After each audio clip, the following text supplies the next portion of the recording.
ക്ഷമ പൾസർ സുനി പുറത്തിറങ്ങി.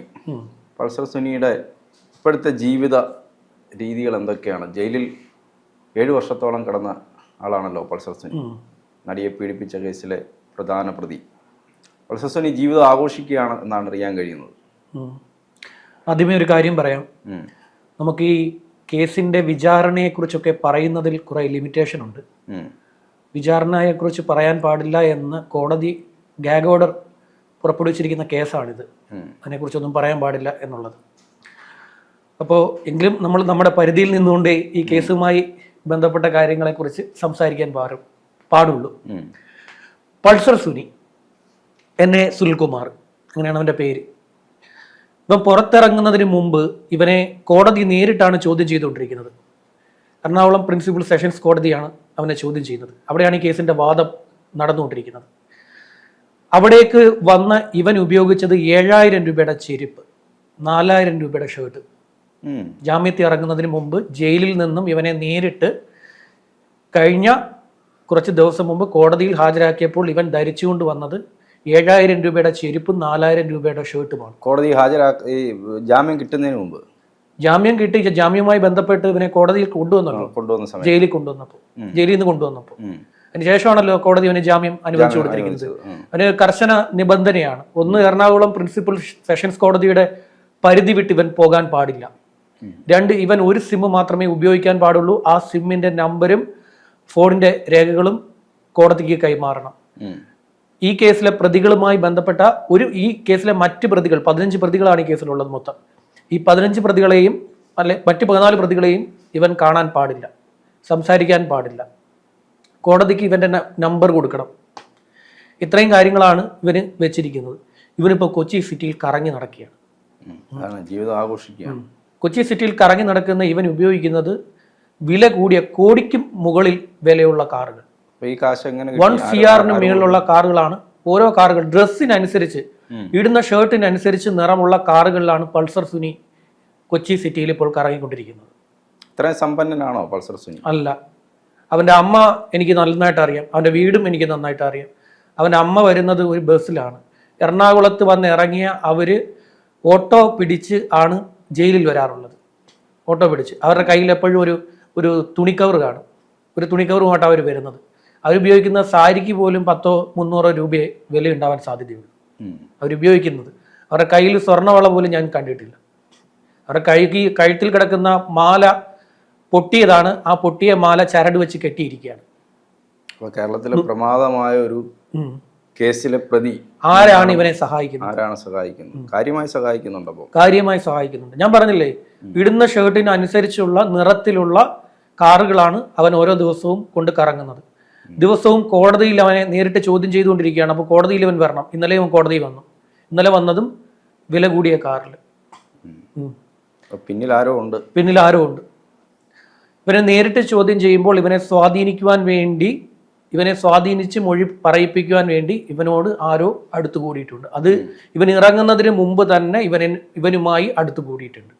അതുകൊണ്ടാണ് ഇവന് ജയിലിൽ ഇത്രയും വില കൂടിയ ചെരുപ്പും വസ്ത്രങ്ങളുമൊക്കെ ജാമ്യത്തിൽ ഇറങ്ങുമ്പോൾ ധരിക്കുന്നതിന് വേണ്ടി കൊടുത്തത്. മാധ്യമങ്ങൾക്ക് മുന്നിൽ ഇവൻ സംസാരിക്കാൻ പാടില്ലെന്നാണ്. മാധ്യമങ്ങൾക്ക് മുന്നിൽ ഇവൻ വരാൻ പാടില്ല എന്ന് വരെ കോടതി പറഞ്ഞിട്ടുണ്ട്. മാധ്യമങ്ങൾ ഇവനെ തപ്പിപ്പിടിച്ചൊക്കെയാണ് കണ്ടുപിടിക്കുന്നത്. പോലീസ് അന്വേഷിക്കുക ഇവന്റെ സാമ്പത്തിക സ്രോതസ് എന്താണെന്ന്. 10,000-നും മുകളിൽ പെർ ഡേ റെന്റ് കൊടുക്കേണ്ട 5 സ്റ്റാർ ഹോട്ടലിലാണ് കൊച്ചിയിലെ ഹോട്ടലാണ് ഇവൻ താമസം. കൊച്ചിയിലെ നമ്പർ 1 ഹോട്ടലുകളിൽ ഒന്നിലാണ് ഇവന്റെ താമസം. അവിടുത്തെ പെർ ഡേ റേറ്റാണ് ഞാൻ പറഞ്ഞത് 10,000-ന് മേളിൽ വരും. ആ രീതിയിലുള്ള റൂമിലൊക്കെയാണ് ഇവന്റെ താമസം. 10,000-ന് മേളിലെന്ന് പറഞ്ഞു കഴിഞ്ഞാൽ എത്ര വേണമെങ്കിലും ആവാം. മനസ്സിലായില്ലേ? ഞാൻ 10,000 എന്ന് പറഞ്ഞ ആവറേജ് ആണ്. അത്രയും വലിയ VIP ആണ്. ഇതാണ് ഇവന് ജാമ്യം കൊടുക്കരുത് എന്നുള്ളത് പറഞ്ഞത്. ഇവന് ജാമ്യം കൊടുത്താൽ ഇവനെ സ്വാധീനിക്കാൻ പറ്റും. അവനൊരു ക്രിമിനലാണ്, ഒരു പക്കാ ക്രിമിനലാണ്. അവന് ഇതിനു മുമ്പ് തന്നെ 3 നടിമാരെ കൊണ്ടുപോയി പീഡിപ്പിച്ചിട്ടുണ്ട് എന്ന് പോലീസിന്റെ അടുത്ത് ആ നടിമാർ തന്നെ ഈ കേസിന് ശേഷം വിളിച്ച് പറഞ്ഞിട്ടുള്ള കേസാണിത്. ഒരു നടി സംശയം തോന്നി തലനാരിഴയ്ക്കാണ് രക്ഷപ്പെട്ടു, അവര് തന്നെ വന്ന് പറഞ്ഞല്ലോ. അതെ, ഇവൻ ഈ നടിയുടെ ഡ്രൈവർ അല്ലായിരുന്നു. ഇവൻ ഈ നടിയുടെ ഡ്രൈവറായിരുന്നു. അതെ അതെ. ഈ നടിയുടെ മുൻ ഡ്രൈവറായിരുന്നു. ഡ്രൈവറായിരിക്കല്ലേ ഇവൻ വിളിച്ച് കയറ്റി കൊണ്ടുപോയത്. ആ പരിചയം വെച്ചാണ് അവർ കയറിപ്പോയത്. ഒരു സ്ത്രീയെ കൊണ്ടുപോയി ക്രൂരമായി ഉപദ്രവിച്ച് അതിന്റെ ദൃശ്യം പകർത്തി അത് മെമ്മറി കാർഡിൽ സൂക്ഷിച്ച ഒരു ക്രിമിനൽ കൊച്ചി സിറ്റിയിൽ ഇപ്പോൾ ആറാടി നടക്കുകയാണ്. എന്താണ് ഇവിടെ നടക്കുന്നത്? ഇതൊക്കെ ഒരു കഷ്ടമാണ് കേട്ടോ. ഒരു കേസിനെ അങ്ങേയറ്റം പൊളിച്ചു കളയാനുള്ള ഒരു നീക്കമായിട്ട് ഇതിനെയൊക്കെ കാണാൻ പറ്റും. അല്ല, എന്തുകൊണ്ടാണ് പൾസർ സുനിക്ക് ഇതുവരെ ജാമ്യം കൊടുക്കാതിരുന്നെന്നുള്ളത് ഇതിൽ നിന്ന് വ്യക്തമല്ലേ? നമ്മൾ ആളുകൾ പറയും പൾസർ സുനിക്ക് മാത്രം ജാമ്യം കൊടുത്തില്ല, അയാൾ അവിടെ ഇട്ടിരിക്കുകയാണ്, ദിലീപ് ഇറങ്ങിപ്പോരുന്നു അല്ലെങ്കിൽ മറ്റു പ്രതികൾ ഇറങ്ങിപ്പോരുന്നു എന്നൊക്കെ ആളുകൾ പറയാറുണ്ട്. പൾസർ സുനിക്ക് ജാമ്യം കൊടുത്താൽ ഇതാണ് അവസ്ഥ. ഇവൻ ആരോഗ്യ പ്രശ്നമാണെന്ന്. എന്ത് ആരോഗ്യ പ്രശ്നമാണ് അവന്? ഇവൻ ജാമ്യത്തിന് വേണ്ടി പോയി ചോദിച്ചത് ഇവൻ ആരോഗ്യ പ്രശ്നമെന്നാണ്. എന്ത് ആരോഗ്യ പ്രശ്നമാണെന്ന് എനിക്ക് മനസ്സിലാവുന്നില്ല. ആരോഗ്യ പ്രശ്നം ഉണ്ടെങ്കിൽ ഹോസ്പിറ്റലിൽ കിടക്കണ്ടേ, ആശുപത്രിയിൽ പോയി കിടക്കണ്ടേ? ആരോഗ്യ പ്രശ്നം ഇറങ്ങിക്കഴിഞ്ഞാൽ ഇവനിപ്പോൾ ആഘോഷിച്ച് കിടക്കുകയാണ്. എന്നാലോചിച്ചു 7,000 രൂപയുടെ ചെരുപ്പ്. അത് എന്ത് ചെരുപ്പാണെന്ന് എനിക്ക് മനസ്സിലാവുന്നില്ല. പോലീസ് റിപ്പോർട്ടാണെന്നേ, ഇന്റലിജൻസിന്റെ റിപ്പോർട്ടാ 7,000 രൂപയുടെ ചെരുപ്പാ വിട്ടുകൊണ്ട് വന്നേന്ന്. ഇന്റലിജൻസിന്റെ റിപ്പോർട്ടാ, പോലീസ് അന്വേഷിച്ചുകൊണ്ടിരിക്കുക. 7,000 രൂപയുടെ ചെരുപ്പ് വാങ്ങിക്കാനുള്ള സാമ്പത്തിക സ്ഥിതി എന്തായാലും പൾസർ സുനിക്കില്ല. ഞാൻ പറഞ്ഞില്ലേ, അവന്റെ അമ്മ എന്നെ വിളിക്കാറുണ്ട്. അവനെ ജയിലിൽ കാണാൻ പോയി തിരിച്ചിറങ്ങുമ്പോൾ അവർ പറയുന്ന കാര്യങ്ങൾ പുറത്ത് എത്തിക്കുവാൻ വേണ്ടിയാണ് ഈ മീഡിയക്കാരെ അവർ വിളിക്കുന്നത്. 1-2-3 മീഡിയക്കാരെ അവർ വിളിക്കാറുണ്ട് സ്ഥിരമായിട്ട്.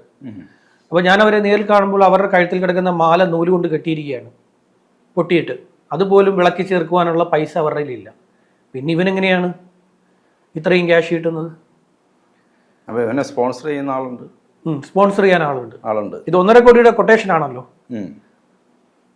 ഈ കേസ്, അറിയില്ലേ?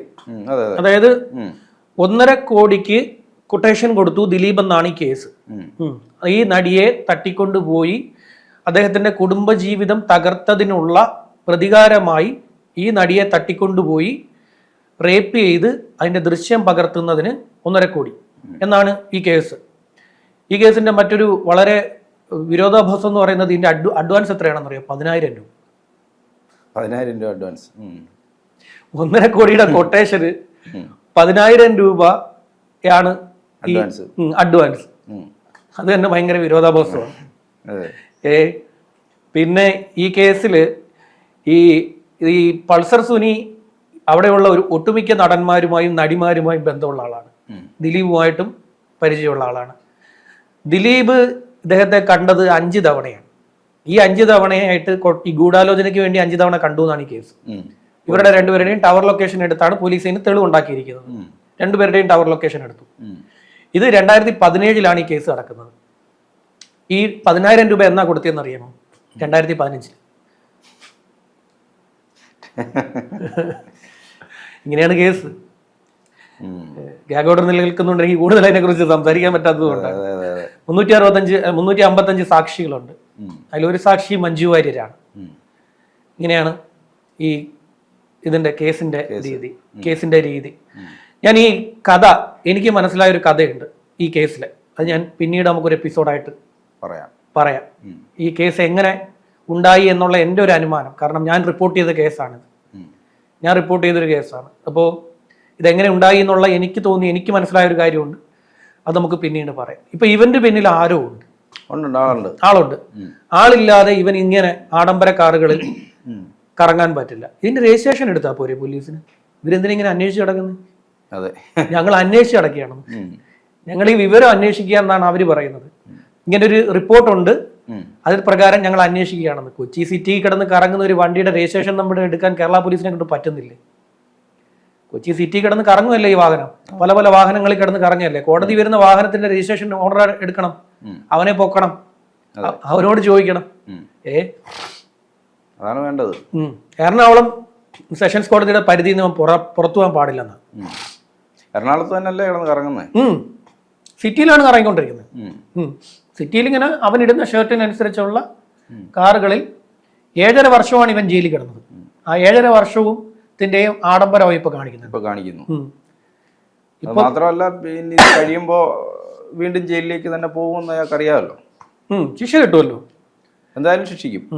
ഇവൻ ശിക്ഷ കിട്ടിക്കോട്ടെ, പക്ഷെ ഇവനെ ആരാണ് ഈ സഹായിക്കുന്നത്? അതൊരു ചോദ്യമല്ലേ. അവനെ സഹായിക്കുന്ന എന്തിനാണ് ഇവനെ സഹായിക്കുന്നത്? അതിന്റെ കാരണം എന്താണ്? എന്തെങ്കിലും ഒരു കാര്യം വേണ്ടേ? ആരെങ്കിലും ഒരാൾ ഒരു സാമ്പത്തികം ഉള്ള റിച്ച് ആയിട്ടുള്ള ഒരാൾ പെട്ടെന്ന് ഒരു ദിവസം അയ്യോ പാവം പൾസർ സുനി 7.5 വർഷം ജയിലിൽ കിടന്ന് ആ പാവത്തിന് കുറച്ച് പൈസയും കൊടുത്തേക്കാം, ഒരു 7,000 രൂപയുടെ ഒരു ചെരുപ്പും 4,000 രൂപയുടെ ഷർട്ടും ഒക്കെ മേടിച്ചു കൊടുത്ത് എൻ്റെ 2 കാറും കൊടുത്തേക്കാന്ന് വിചാരിക്കും? ഇല്ലല്ലോ, അങ്ങനെ ആരും ചിന്തിക്കത്തില്ല. അങ്ങനെ ആരും ചിന്തിക്കത്തില്ല. പാവം പൾസർ സുനി എന്നൊക്കെ വിചാരിക്കത്തില്ലല്ലോ. നമുക്കൊന്നും ഇവനോട് ഒരു അനുകമ്പയില്ല, അതിന്റെ കാര്യമില്ല, എൻ്റെ കാര്യമില്ല. അവൻ്റെ അടുത്ത് ഒരു അനുകമ്പയും നമ്മൾ കാണിക്കത്തില്ല, അവന് അതിന്റെ ആവശ്യമില്ല. അവൻ ഇത്രയും കാലവും ജയിലിൽ കിടന്ന് അവൻ ഇനിയും കിടക്കണമെന്നാണ് നമ്മുടെയൊക്കെ ഒരു ആഗ്രഹം. അതെ. അവൻ ജയിലിൽ നിന്ന് തല ഉയർത്തി പുറത്തിറങ്ങിയപ്പോൾ നമ്മൾ തല കുനിച്ചാണ് അത് കണ്ടത്, അല്ലേ? അവൻ തല ഉയർത്തിയാണ് ജയിലിൽ. അയാളുടെ ജാമ്യത്തിന് വേണ്ടി വാദിച്ച ഒത്തിരി ആളുകളുണ്ടല്ലോ. പൾസർ സുനിക്ക് മാത്രം ജാമ്യമില്ല, പൾസർ സുനി എന്തിനാ അവിടെ ഇട്ടിരിക്കുന്നു എന്നൊക്കെ ചോദിക്കുന്ന ആളുകൾ. മനുഷ്യാവകാശം എന്ന് പറഞ്ഞു വരുന്നവർ ചന്തിക്ക് അടി കൊടുക്കണം. അവന്മാരുടെ വീട്ടിൽ ആരെങ്കിലുമാണ് ഈ പിടിച്ചുകൊണ്ട് പോയി ഈ പരിപാടി കാണിച്ചതെങ്കിൽ ഇവന്മാർ ഇറങ്ങിത്തിരിക്കും. പിടിച്ച് ചന്തിക്ക് അടി കൊടുക്കണമെന്നേ. മനുഷ്യാവകാശം എന്ത് മനുഷ്യാവകാശം? ഇവന്റെ അടുത്തൊന്നും ഇവനെ മനുഷ്യനായിട്ട് നമ്മൾ കൂട്ടുന്നില്ലല്ലോ. അവനെ മനുഷ്യനായിട്ട് നമ്മൾ കൂട്ടുന്നില്ല, അത് വേറെ കാര്യം. അവൻ ചെയ്ത പ്രവൃത്തി അതാണ്. ഒന്നല്ല 4 സ്ത്രീകളോട്, അതിലൊന്ന് മാത്രമാണ് പുറത്തു വന്നത്. 3 എണ്ണം ഒളിവിൽ കിടക്കുകയാണ്. അത് 3 എണ്ണം പറഞ്ഞതുകൊണ്ട്. പിന്നീട് എത്ര പേരോട് ഇവൻ ഇത് കാട്ടിയിട്ടുണ്ട് എന്നുള്ളത്, ഈ മൃഗീയത കാട്ടിയിട്ടുണ്ട് എന്നുള്ളത് വളരെ ഇതാണ്. കേസ് അറിയില്ല, ഓറൽ സെക്സ് ചെയ്തു എന്നാണ്, അങ്ങനെയാണ് പറഞ്ഞിരിക്കുന്നത്. ചെയ്യിപ്പിച്ചു ബലമായി. അതാണ് ചെയ്തിരിക്കുന്ന പ്രവൃത്തി. അടിച്ചു, ഇടിച്ചു, തൊഴിച്ചു, ഇതെല്ലാം ഉണ്ട്. ഇതെല്ലാം ഉണ്ട്. പിന്നെ ഹാഷ് വാല്യൂ പോയതാണ് മെമ്മറി കാർഡിന്റെ. കോടതിയിൽ നിന്ന് പോയി ജസ്റ്റിസിനെ മാറ്റണമെന്ന് അതിജീവിത വാദിച്ച കേസാണ്. ഈ ജസ്റ്റിസിനെ എനിക്ക് നീതി തരുന്നില്ല, പിന്നെ ജസ്റ്റിസ് ഹണിയെ മാറ്റണം എന്നാവശ്യപ്പെട്ടുകൊണ്ട് ഹൈക്കോടതിയിൽ പോവുകയും ഹൈക്കോടതി അത് തള്ളുകയും ചെയ്തതാണ്. 2 പ്രോസിക്യൂട്ടേഴ്സ് പിന്നെ രാജിവെച്ച കേസാണിത്. 2 പേര്.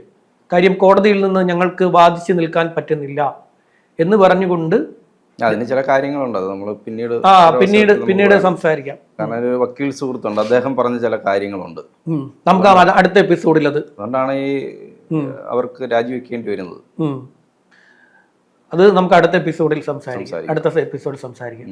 കാര്യം എനിക്ക് ഈ കേസിനെ കുറിച്ച് 2 രീതിയിൽ അറിയാം. ഒന്ന്, ഒരു മീഡിയ പേഴ്സൺ എന്ന നിലയിൽ ഈ കേസിനെ കുറിച്ച് അറിയാം. 2, ഇതിൻ്റെ എന്താ സ്ക്രിപ്റ്റുമായിട്ട് ഞാൻ നടന്ന ആ കാലഘട്ടത്തിലെ ഈ പറയുന്ന കുറച്ച് ആളുകൾക്കിടയിലൂടെ ഞാൻ നടന്നിട്ടുണ്ട്. സ്ക്രിപ്റ്റുമായിട്ട് എൻ്റെ സ്ക്രിപ്റ്റ് ഏകദേശം സിനിമ വരെ എത്തിയ ഘട്ടത്തിലാണ് പിന്നീട് ഈ പ്രശ്നങ്ങളൊക്കെ ഉണ്ടാവുകയും അത് മുടങ്ങിപ്പോവുകയൊക്കെ ചെയ്തത്. അപ്പോൾ ഏകദേശമൊക്കെ അത് ഇതായിട്ട് വരുമായിരുന്നു. ഈ വ്യക്തിയൊന്നുമല്ല, അല്ലാതെ ഒന്ന് റെഡിയായി വരുമായിരുന്നു. അപ്പോഴത്തേക്ക് പിന്നെ ഈ പ്രശ്നങ്ങളൊക്കെ വന്ന് അത് പിന്നെ ഒരു നമ്മൾ എഴുതി വെച്ചിരിക്കുന്നത് ക്രൈം ത്രില്ലർ ആണല്ലോ. ക്രൈം ത്രില്ലർ ആയിട്ടുള്ള ഒരു സാധനമാണ് എഴുതി വെച്ചിരിക്കുന്നത്. അപ്പോൾ ക്രൈം ത്രില്ലറായിട്ട് എഴുതി വെക്കുമ്പോൾ അത് കാലങ്ങൾക്കനുസരിച്ച് ആ വർഷം നടന്നില്ല എന്നുണ്ടെങ്കിൽ പിന്നീട് അതിന് വാല്യൂ ഇല്ല. ഇപ്പൊ നമ്മൾ പഴയ ബന്ധനം എടുത്തുകൊണ്ട് വന്ന് ഇപ്പം സിനിമ ചെയ്ത് കഴിഞ്ഞാൽ ആരെങ്കിലും അത് കാണാതിരിക്കും? ഒരാള് പിന്നെ നടി പിണങ്ങിപ്പോയി, അല്ല നടി മാറിപ്പോകുന്നു, നടൻ വേറു വഴിക്ക് പോകുന്നു, ഫോണില്ല. അതാണ് അതിന്റെ മെയിൻ സാധനം. അല്ല, ഈ പണ്ട് സന്ദർഭം എന്ന് പറഞ്ഞ പടമുണ്ട്. സന്ദർഭം കേട്ടിട്ടുണ്ടോ എന്ന് എനിക്കറിയാം. വലിയ ഹിറ്റായ പടമാണ്. അപ്പൊ ഈ പടത്തിന്റെ ഒരു പ്രത്യേകത എന്ന് പറഞ്ഞാൽ അതിനകത്ത് മമ്മൂട്ടിയാണ് നായകൻ. ഇയാള് രവി എന്നാണ് ആ കഥാപാത്രത്തിന്റെ പേര്. രവി ഒരാളെ, ഈ സീമയാണെന്ന് തോന്നുന്നു, സീമയുടെ അനുജത്തിയെ കൊല്ലപ്പെടുന്നു. രവിയാണ് കൊന്നത്. അപ്പൊ ഏത് രവിയാണെന്നുള്ളത് സസ്പെൻസ് ആണ്. ഈ മമ്മൂട്ടിയാണ് കൊന്നതെന്ന് പറഞ്ഞിട്ട് ഈ സീമ പ്രതികാരം ചെയ്യാൻ വരുന്നതാണ് കഥ.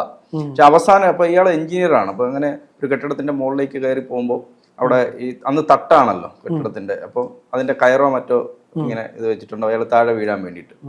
അപ്പൊ അവസാനമാണ് അറിയുന്നത് ആ രവിയല്ല ഈ രവി, വേറൊരു രവിയാണ് ഈ അനിയത്തിയെ കൊന്നത് എന്ന് അറിയുന്നത്. പക്ഷെ ഈ വിവരം അപ്പോഴത്തേക്ക് ഇവർക്ക് പശ്ചാത്താപം വരുന്നു. ഇയാളെ രക്ഷിക്കണ്ടേ, ഒരു മാർഗവും ഇല്ല.